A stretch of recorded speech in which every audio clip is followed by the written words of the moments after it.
Halo teman-teman semua, jumpa lagi di podcast bersama Ikatan Wajib Pajak Indonesia. Halo Pak Rinto, masih sehat hari ini Pak? Selalu sehat, Mas, dan semangat, Mas. Luar biasa Pak Rinto ya, sehat dan semangat terus setiap hari. Hari ini kita masih mau bahas mengenai hakim di pengadilan pajak. Hakim di pengadilan pajak kemarin digugat, kemudian ternyata putusan selanya mereka pengadilan negeri tidak berwenang. Nah, kemudian sekarang hari ini kita akan bahas mengenai wajah ganda di balik jubah hakim pajak. Nah, bagaimana nih Ya, Pak ceritanya? ya, Mas. Nah, ini langsung saja untuk konten kali ini biar untuk sekalian ini, Mas ya. Langsung saya share. Hmm. Nah, kelihatan, Mas ya. Yes, Hakim hakim. pengadilan pajak, wajah ganda di balik jubah hakim pajak, Mas. Nah, ini udah ketemu, Mas. Mengapa ini sangat licin sekali, Mas, hakim pengadilan pajak dan sangat berani mengacak-acak hukum dan keadilan, Mas. Hmm. Hmm. Ini barusan sidang tadi siang, Mas. Hmm. Tadi siang juga hakim pengadilan pajak ya terang-terangan tidak mau memeriksa legal standing dari tergugat, Mas, atau terbanding, Mas Aman. Oke. Nah, kedudukan hakim pengadilan pajak. Nah, ini, Mas. Posisi teknis judisial itu di bawah Mahkamah Agung. Ini pasal 5 Undang-Undang Pengadilan Pajak, Mas ya. Ayat 1, pembinaan teknis peradilan bagi pengadilan pajak dilakukan oleh Mahkamah Agung. Hmm. Nah, terus ini yang ayat 2-nya, Mas. Ini pembinaan organisasi, administrasi, dan keuangan dilakukan oleh Menteri Keuangan atau oleh Departemen Keuangan, Mas Awan. Nah, Hmm. posisi ini organisasi atau administrasi di bawah Kementerian Keuangan. Struktur organisasi, anggaran, kepegawaian, sarana prasarana hingga manajemen harian dikelola oleh Kementerian Keuangan. Hakim pengadilan pajak bukan hakim karir dari Mahkamah Agung seperti di peradilan umum, peradilan agama, peradilan militer, dan peradilan tata usaha negara. Nah, ini, Mas, di sini, Mas, yang ada dua ini, Mas ya. Hmm. Ada dua instansi, Mas. Dia berlindung di balik Mahkamah Agung dan ada di bawah Menteri Keuangan, Mas. Hmm. Nah, ini nanti perintah Mahkamah Konstitusi, Mas Awan, paling akhir 31 Desember 2026 sudah harus full pindah ke Mahkamah Agung, Mas. Cuma Oke. seharusnya itu maksimal, Mas. Seharusnya sekarang ini harusnya dicicil, Mas. Oke. Perubahan bertahap demi bertahap. Masalah fundamental, celah hukum dan kekosongan pertanggungjawaban. Kekosongan Hmm. saluran pengaduan. Jika rakyat mengadu ke Mahkamah Agung melalui peninjauan kembali, ini misalnya kalau pajak kan peninjauan kembali, Mas ya, Hmm. atau melalui mekanisme banding atau kasasi kalau peradilan lain, Hmm. akan ditolak karena Mahkamah Agung hanya memeriksa putusan dalam kerangka upaya hukum formil, tidak menilai etik atau maladministrasi hakim, Mas. Jadi misalkan Hmm. hakim ini, Mas ya, yang Hmm. di konten sebelumnya yaitu Junedi Eko Widodo dan kawan-kawan, itu Hmm. kita gugat perbuatan melawan hukum karena menghilangkan alat bukti. Ini tidak bisa, Mas, diakomodir Hmm. oleh Mahkamah Agung apabila kita melakukan peninjauan kembali, Mas. Hmm. Tidak bisa, Mas Aman. Nanti kalau kita mengajukan PMH, nanti yang konten sebelumnya juga ini bukan kewenangan pengadilan negeri, Mas. Hmm. Terus jika kita lapor ke Komisi Yudisial, Mas, akan ditolak karena KY hanya berwenang mengawasi hakim di bawah MA. Sedangkan hakim pajak sebagai lembaga administratif fiskal tidak dianggap dalam pengawasan yudisial murni, Mas. Hmm. Oke. Jika ke PT UN akan ditolak juga, Mas, karena tidak ada keputusan TUN yang bersifat konkret, individual, final, dan menimbulkan akibat hukum publik. Hmm. Hakim dianggap sebagai pejabat yudisial, bukan pejabat TUN, Mas. Jadi kalau Oke. digugat di sini, dia akan memakai baju ini, Mas. Kalau digugat misalkan digugat di MA, akan memakai baju, dia adalah pejabat TUN. Kalau kita Hmm. gugat ke PT UN, dia akan memakai baju, dia adalah hakim di bawah MA, gitu, Mas. Oke. Akibatnya ada ruang kosong, rakyat yang dirugikan tidak dapat memeriksa tindakan hakim pajak meskipun berpotensi melanggar hukum, misalnya menghilangkan alat bukti. Hmm. Kontradiksi dengan pasal 1 ayat 2 Undang-Undang Dasar 1945, di mana kedaulatan di tangan rakyat. Hmm.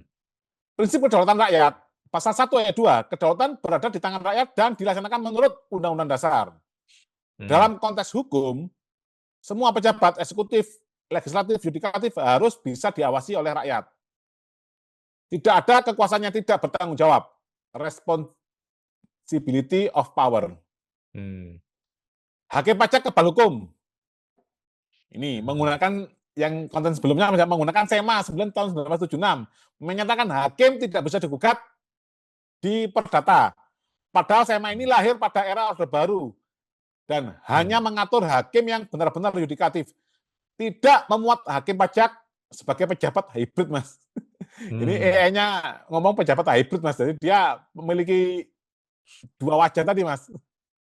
Oke. Hakim pajak diatur Undang-Undang Pengadilan Pajak sebagai lembaga kuasi yudisial, memutus sengketa pajak yudisial, tapi juga mewakili fiskus, eksekutif fiskal. Saat hakim pajak melanggar hukum, menghilangkan alat bukti, atau bertindak di luar batas, SEMA ini tidak bisa dijadikan tameng absolut.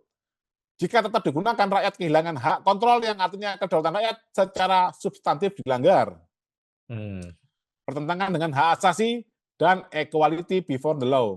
Pasal 28 UUD 1945. Ditolak Bitun, KY tidak berwenang, MA juga menolak, itu Mas. Jadi, gini Mas, cara ini Mas Awan ini sidang Mas, mengajukan banyak alat bukti, dan terus dihilangkan Mas. Nah, terus dihilangkan, orang hakimnya ini mau digugat. Tidak bisa, Mas. Mas. Kita hanya opsinya disuruh PK, Mas, peninjauan kembali terhadap putusan pengadilan pajak yang kita dikalahkan tadi, Mas Awan. Nah, kita akan sangat susah membuktikannya, Mas Awan. Kita kan akan menyerahkan alat bukti ya. Masalahnya, Mas, keterangan ahli tadi tidak dimuat utuh di putusan, Mas Awan. Hanya ada di lampiran. Daftar lampiran, bukan di lampiran, hanya ada di daftar lampiran. Sementara Mas Awan, ini pengalaman saya pribadi Mas, kalau kita mengajukan PK itu ada bundel A, bundel B Mas. Itu ada dokumen-dokumen kita semuanya itu masuk di situ Mas Awan. Cuman kita tidak pernah boleh melihat itu Mas Awan. Gimana cara ngeceknya? Nah, kalau dari mereka sudah kita kirimkan utuh ke Mahkamah Agung, cuman kita kan nggak tahu Mas, benar-benar dikirim utuh atau dikorupsi juga Mas. Itulah. Ya, ini keadilan di Indonesia ini memang sudah sangat waktunya Mas, udah di reformasi total atau di revolusi total lah Mas. Pasal 28D ayat 1, setiap orang berhak atas pengakuan, jaminan, perlindungan, dan kepastian hukum yang adil serta perlakuan yang sama di hadapan hukum. Hak rakyat mendapat jaminan hukum dan perlakuan setara. Problem hakim pajak karena hybrid, saat melanggar hukum tidak dapat diperiksa, tidak di MA, tidak di PT UN, dan tidak di KY. Terjadi pelanggaran prinsip equality before the law. Karena rakyat tidak punya akses remedi ketika dirugikan oleh aparat negara yang berstatus hakim pajak. Konsep imunitas tidak absolut. Putusan MK nomor 5 tahun 2006 menegaskan imunitas hakim tidak berlaku mutlak. Nah, ini putusan MK ini hilang, Mas. Ini IWPI sudah melakukan PPID, Mas, kepada Mahkamah Konstitusi. Ini luar biasa, Mas. MK kan putusannya kan nggak banyak, Mas, tapi ini hilang, Mas. Oke. Coba Mas Awan searching di internet, ketik itu, Mas, putusan 05. Nah, itu nanti tidak bisa di-download, Mas. Khususnya tindakan yang melanggar hukum atau di luar kewenangan, ultra virus. Jika imunitas hakim dijadikan perisai absolut, perlindungan konstitusional rakyat menjadi semu. Bertentangan dengan Pancasila. Sila kedua, kemanusiaan yang adil beradab, mengakui persamaan derajat dan hak, membela kebenaran dan keadilan, menghormati hak asasi manusia. Jika hakim pajak tidak bisa digugat, maka pengingkaran pada persamaan hak dan kemerdekaan memperoleh keadilan, justice access right. Sila kelima, keadilan sosial bagi seluruh rakyat Indonesia, mengembangkan sikap adil terhadap sesama, menjaga keseimbangan antara hak dan kewajiban, menghormati hak orang lain. Hakim pajak tidak dapat menggunakan hak istimewa imunitas, tetapi tidak diimbangi kewajiban akuntabilitas. Hal ini melanggar prinsip keadilan sosial. Konsep hak rakyat untuk menggugat. Rakyat sama dengan pemilik kedaulatan. Dalam teori hukum konstitusi, seluruh kekuasaan publik pada akhirnya bersumber pada dan bertanggung jawab kepada rakyat. Hakim, menteri, presiden semuanya mandataris rakyat. Jika tidak bisa menggugat, kontradiksi interminis. Hakim pajak berperilaku di luar hukum, tetapi tidak bisa dimintai tanggung jawab hukum. Jika rakyat tidak bisa menggugat, maka mekanisme checks and balance gagal sehingga terjadi arbitrary power, kekuasaan tanpa kendali. Solusi konstitusional dan sistemik. Harus ada mekanisme akuntabilitas. Jika memang tidak bisa PN dan PT UN, maka buat mekanisme peradilan khusus, misalkan spesialis tribunal atau pejabat yudikatif. Kembangkan peradilan etik plus, gitu Mas. Semacam peradilan etik yang bisa mengadili aspek perdata atau kerugian bagi masyarakat, bukan hanya sanksi etik. Merevisi SEMA nomor 9 tahun 1976. SEMA ini lahir sebelum era reformasi, tidak sesuai dengan semangat konstitusi modern, pasal 28D, pasal 1 ayat 2. Prinsip pelindungan independensi hakim tidak boleh dijadikan alasan membiarkan pelanggaran hukum tanpa remedi. Reformasi Undang-Undang Pengadilan Pajak, pisahkan status hakim pajak, apakah benar murni yudikatif? Nah, ini kan 31 Desember 2026 sudah akan full ke MA, Mas. Jika tetap hybrid, maka wajib dibuat mekanisme ad hoc accountability. Kesimpulan, benar sekali bahwa hakim pengadilan pajak memiliki status berkelamin ganda. Teknis judisial di bawah MA, administratif di bawah Kemenkyu, sehingga menciptakan kekosongan hukum yang sangat berbahaya. Dua, dengan kondisi saat ini, jika seorang hakim pajak melanggar hukum, misalnya menghilangkan alat bukti, rakyat tidak punya akses keadilan yang efektif, padahal rakyat adalah pemilik kedaulatan, pasal 1 ayat 2 Undang-Undang Dasar 1945. Ketiga, prinsip kedaulatan rakyat, equality before the law, pasal 28D, serta sila kedua, sila kelima, Pancasila menjadi tidak nyata secara substansial. SEMA 9 tahun 1976 tidak bisa menjadi tameng absolut bagi hakim pajak, terutama jika bertindak di luar hukum. Bapak, ini Mas putusan tadi hilang, Mas ya? Ya, nggak ketemu juga saya. Itu hilang, Mas, memang. Nah, lagi kita mintakan ke PPD Mahkamah Konstitusi, Mas Awan. Jadi konten kali ini adalah kita berprinsip pada ini, Mas ya. Bentuk negara kita, Mas. Bentuk negara kita adalah republik, Mas Awan. Ini bentuk negara ini ada dua, Mas ya. Bentuk monarki atau republik. Kalau monarki, kekuasaan kedaulatannya ada di tangan raja atau ratu, Mas, atau sultan. Kalau republik, kedaulatan ada di tangan rakyat. Nah, ini tapi kedaulatannya nggak bisa ngapain-ngapain, Mas. Mas Awan tadi sidang sampai sore dan lain-lain gitu loh, Mas. Terus kita meminta hanya memperbaiki suatu tugas tidak diindahkan oleh hakim gitu, Mas. Ya.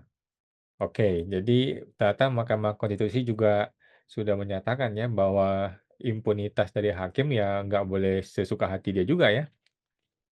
Betul, Mas Awan. Contohnya ini, Mas, kalau kita ngomong tentang imunitas itu banyak sekali kasus, Mas. Contohnya yang kemarin, Mas, masalah ini kita ngomong di dunia pers, Mas ya. Itu adalah Jack TV, Mas ya.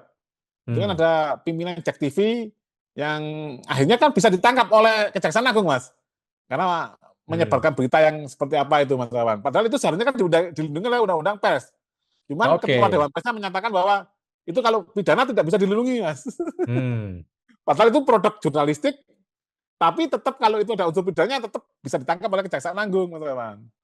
Ini kan kasus ini kan tidak bisa digugat seharusnya. Itu kan apabila hakim tersebut memenuhi peraturan yang berlaku gitu, Mas.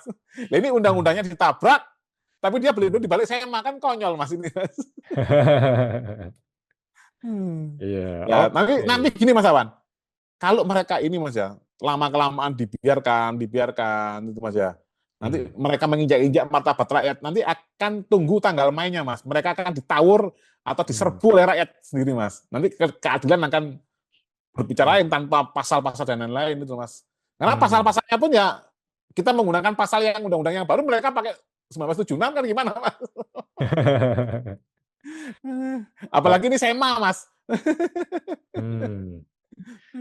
Oke, baik Pak. Mudah-mudahan hakim pengadilan pajak ini bisa segera sadar ya kalau mereka ini memegang nasib dari rakyat kita semua ya. Kalau sampai dia tidak adil, maka nasib rakyat dipertaruhkan ya. Akhirnya bisa chaos kalau suatu hari rakyat melawan ya. Betul, Mas. Oke, siap. Terima kasih Pak Rinto. Kita jumpa lagi Pak di podcast berikutnya Pak. Terima kasih. Oke, Mas. Sama-sama.